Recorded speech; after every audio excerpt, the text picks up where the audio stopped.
9 मई 2025। देश की न्यायिक व्यवस्था में उस समय तूफान खड़ा हो गया जब दिल्ली उच्च न्यायालय के पूर्व न्यायाधीश यशवंत वर्मा के आवास पर भारी मात्रा में नकदी बरामद होने की खबरें सामने आई। यह खबर जंगल की आग की तरह फैली और देश के हर कोने में चर्चा का विषय बन गई। जिस न्यायमूर्ति ने वर्षों तक कानून और न्याय की रक्षा की थी, वह आज खुद सवालों के घेरे में है। लेकिन सबसे बड़ा झटका तब लगा जब मुख्य न्यायाधीश संजीव खन्ना द्वारा इस्तीफा देने की सलाह के बावजूद न्यायमूर्ति वर्मा ने स्पष्ट रूप से इस्तीफा देने से इनकार कर दिया। न्यायमूर्ति वर्मा ने इस फैसले ने न केवल न्यायिक हलकों में बल्कि राजनीतिक और सामाजिक क्षेत्रों में भी भूचाल ला दिया। मुख्य न्यायाधीश संजीव खन्ना ने इस मामले को और गंभीरता से लेते हुए 3 सदस्यीय जांच समिति की रिपोर्ट और न्यायमूर्ति वर्मा के जवाब को राष्ट्रपति द्रौपदी मुर्मू और प्रधानमंत्री नरेंद्र मोदी को भेज दिया। साथ ही उन्होंने राष्ट्रपति से अनुरोध किया कि न्यायमूर्ति वर्मा को हटाने की प्रक्रिया शुरू की जाए। ये घटना न केवल न्यायिक इतिहास में एक काला अध्याय बन गई, बल्कि देश के सामने एक सवाल भी खड़ा कर दी, क्या न्याय की मर्यादा अब भी बरकरार है? नकदी बरामदी और जांच की शुरुआत। मार्च 2025 की एक ठंडी रात को दिल्ली के पॉश इलाके में स्थित न्यायमूर्ति यशवंत वर्मा के आवास पर अचानक आग लग गई। दमकल विभाग ने तुरंत कार्यवाही की और आग पर काबू पाया, लेकिन इस दौरान उनके घर से भारी मात्रा में नकदी बरामद हुई। ये नकदी इतनी अधिक थी कि स्थानीय पुलिस और जांच एजेंसियां भी हैरान रह गई। शुरुआती जांच में यह स्पष्ट नहीं हो सका था कि ये नकदी कहां से आई और इसका स्रोत क्या है, लेकिन इस घटना ने न्यायिक समुदाय में सनसनी फैला दी। मुख्य न्यायाधीश संजीव खन्ना ने इस मामले को गंभीरता से लिया और तत्काल एक 3 सदस्यीय जांच समिति का संगठन किया। इस समिति में पंजाब और हरियाणा उच्च न्यायालय के मुख्य न्यायाधीश शील नागू, हिमाचल प्रदेश उच्च न्यायालय के मुख्य न्यायाधीश GS संघवालिया और कर्नाटक उच्च न्यायालय की न्यायाधीश अन्नू शिवरामन शामिल थी। समिति को निर्देश दिया गया कि इस मामले की गहराई से जांच की जाए और अपनी रिपोर्ट जल्द से जल्द प्रस्तुत करो। 22 मार्च 2025 को शुरू हुई इस जांच ने कई चौंकाने वाले तथ्यों को उजागर किया। समिति ने न केवल नकदी की बरामदी की पुष्टि की, बल्कि यह भी पाया कि इस धन का कोई स्पष्ट स्रोत नहीं था। समिति ने अपनी रिपोर्ट में यह संकेत दिया है कि यह मामला गंभीर अनियमितताओं और संभावित भ्रष्टाचार से जुड़ा हो सकता है। मुख्य न्यायाधीश की कार्यवाही और न्यायमूर्ति वर्मा का जवाब। 3 मई 2025 को जांच समिति ने अपनी रिपोर्ट मुख्य न्यायाधीश संजीव खन्ना को सौंप दी। इस रिपोर्ट में नकदी बरामदी के आरोपों को विश्वसनीय बताया गया और यह सुझाव दिया गया इस मामले में कड़ी कार्यवाही की आवश्यकता है।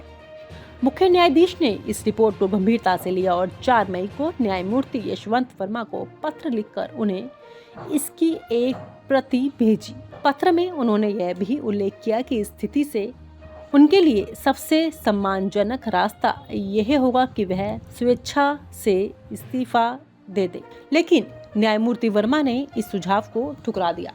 6 मई 2025 को उन्होंने मुख्य न्यायाधीश को एक लंबा जवाब लिखा, जिसमें उन्होंने न केवल अपने ऊपर लगे आरोपों का खंडन किया, बल्कि यह भी दावा किया कि यह सब उनके खिलाफ एक साजिश का हिस्सा है। उन्होंने लिखा, मैंने अपने पूरे करियर में न्याय और निष्पक्षता के सिद्धांतों का पालन किया है।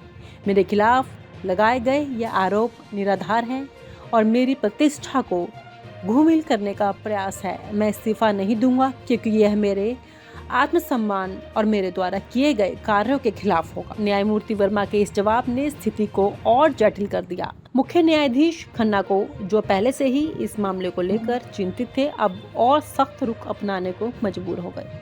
उन्होंने तुरंत जांच समिति की रिपोर्ट और न्यायमूर्ति वर्मा के जवाब को राष्ट्रपति द्रौपदी मुर्मू और प्रधानमंत्री नरेंद्र मोदी को भेज दिया।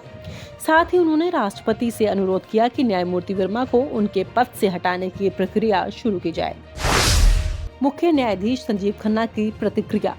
संजीव खन्ना ने इस पूरे मामले को बेहद गंभीरता से लिया। उनके लिए ये न केवल एक व्यक्तिगत न्यायाधीश से संबंधित मामला था, बल्कि यह न्यायिक संस्था की गरिमा और विश्वसनीयता का सवाल था। एक आधिकारिक बयान में उन्होंने कहा, न्यायपालिका जनता के विश्वास पर टिकी है। किसी भी प्रकार की अनियमितता या भ्रष्टाचार के आरोप, चाहे वह सिद्ध हो या नहीं, इस विश्वास को कमजोर करते हैं। इस मामले में पारदर्शिता और जवाबदेही सुनिश्चित करने के लिए सभी आवश्यक कदम उठाए जाएंगे।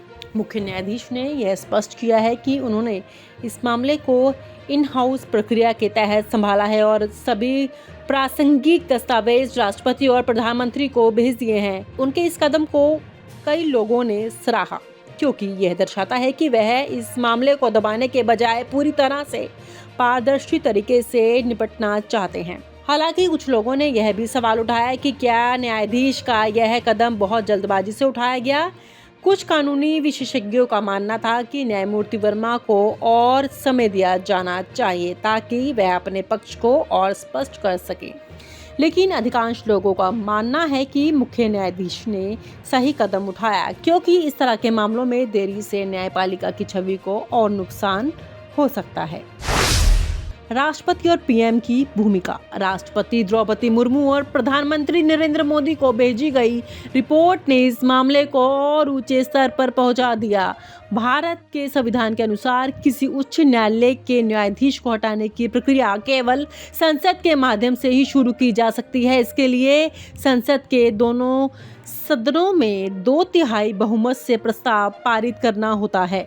राष्ट्रपति मुर्मू ने इस मामले को गंभीरता से लिया और अपने सलाहकारों के साथ इस पर चर्चा शुरू की। सूत्रों के अनुसार उन्होंने इस मामले में कानूनी विशेषज्ञों की राय मांगी ताकि यह सुनिश्चित हो सके कि कोई भी कदम संवैधानिक प्रक्रिया के अनुरूप हो। दूसरी ओर प्रधानमंत्री मोदी ने इस मामले पर अभी तक कोई सार्वजनिक बयान नहीं दिया है, लेकिन माना जा रहा है कि वह भी इस मामले को गंभीरता से देख रहे हैं। जनता और मीडिया की प्रतिक्रिया।